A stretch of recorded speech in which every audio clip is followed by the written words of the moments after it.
Hello, for the 4th of July, I've decided to um, post a reading of the Declaration of Independence by John F. Kennedy.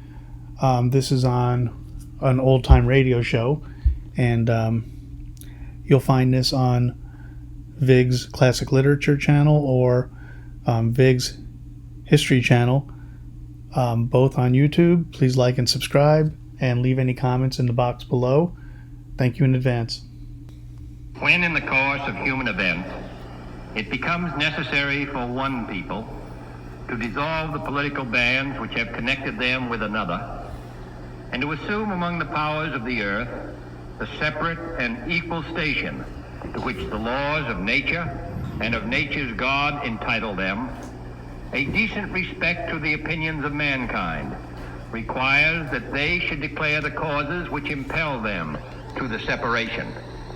We hold these truths to be self-evident, that all men are created equal, that they are endowed by their Creator with certain unalienable rights, that among these are life, liberty, and the pursuit of happiness, that to secure these rights, governments are instituted among men, deriving their just powers from the consent of the governed, that whenever any form of government becomes destructive of these ends, it is the right of the people to alter or to abolish it, and to institute new government, laying its foundation on such principles and organizing its powers in such form as to them shall seem most likely to affect their safety and happiness.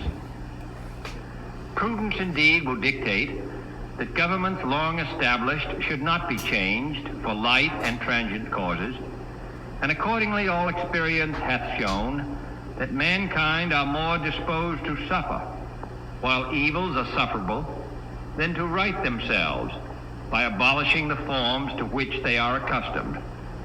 But when a long train of abuses and usurpations, pursuing invariably the same object, evinces a design to reduce them under absolute despotism, it is their right, it is their duty, to throw off such government and to provide new gods for their future security.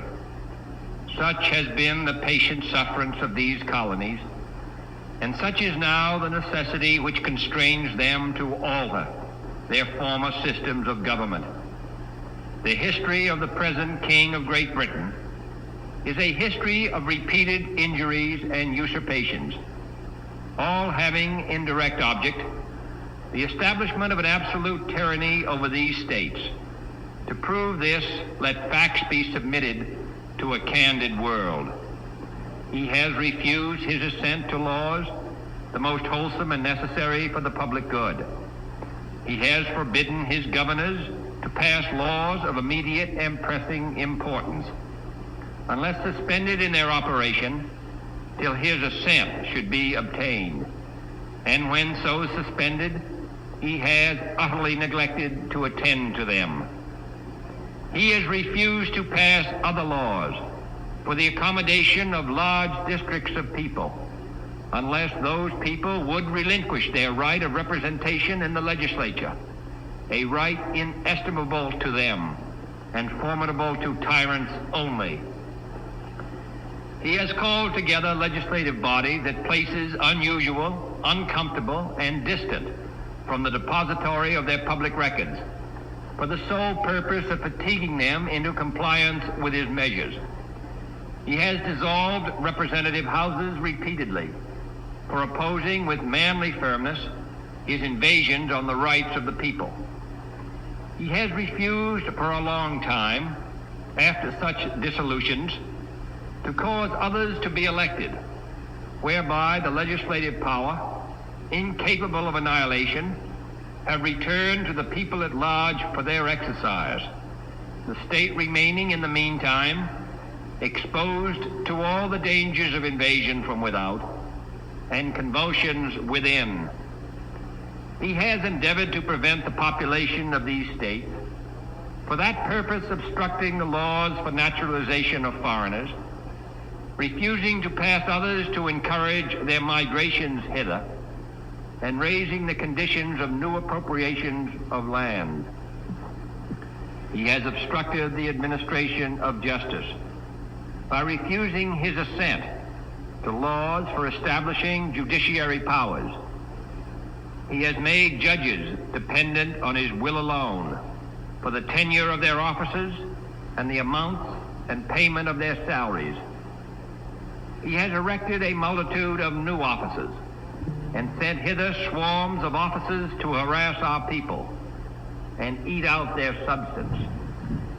He has kept among us, in times of peace, standing armies without the consent of our legislatures. He has affected to render the military independent of and superior to the civil power. He has combined with others to subject us to a jurisdiction foreign to our Constitution and unacknowledged by our laws, giving his assent to their acts of pretended legislation, for quartering large bodies of armed troops among us, for protecting them by a mock trial from punishment for any murders which they should commit on the inhabitants of these states, for cutting off our trade with all parts of the world, for imposing taxes on us without our consent, for depriving us in many cases of the benefits of trial by jury, for transporting us beyond seas to be tried for pretended offenses, for abolishing the free system of English laws in a neighboring province, establishing therein an arbitrary government, and enlarging its boundaries so as to render it at once an example and fit instrument for introducing the same absolute rule into these colonies, for taking away our charters, abolishing our most valuable laws, and altering fundamentally the forms of our government, for suspending our own legislatures and declaring themselves invested with power to legislate for us in all cases whatsoever. He has abdicated government here by declaring us out of his protection and waging war against us. He has plundered our seas, ravaged our coasts, burned our towns, and destroyed the lives of our people. He is at this time transporting large armies of foreign mercenaries to complete the work of death, desolation, and tyranny, already begun with circumstances of cruelty and perfidy, scarcely paralleled in the most barbarous ages, and totally unworthy the head of a civilized nation. He has constrained our fellow citizens, taken captive on the high seas, to bear arms against their country, to become the executioners of their friends and brethren, or to fall themselves by their hands. He has excited domestic insurrections among us, and has endeavored to bring on the inhabitants of our frontiers the merciless Indian savages, whose known rule of warfare is an indistinguished destruction of all ages, sexes, and conditions. In every stage of these oppressions, we have petitioned for redress in the most humble terms. Our repeated petitions have been answered only by repeated injury. A prince whose character is thus marked by every act which may define a tyrant is unfit to be the ruler of a free people. Nor have we been wanting in attentions to our British brethren. We have warned them from time to time of attempts by their legislature to extend an unwarrantable jurisdiction over us. We have reminded them of the circumstances of our immigration and settlement here.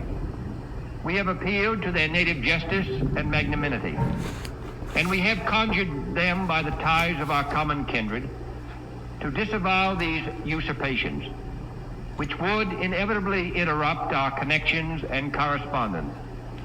They too have been deaf to the voice of justice and of consanguinity.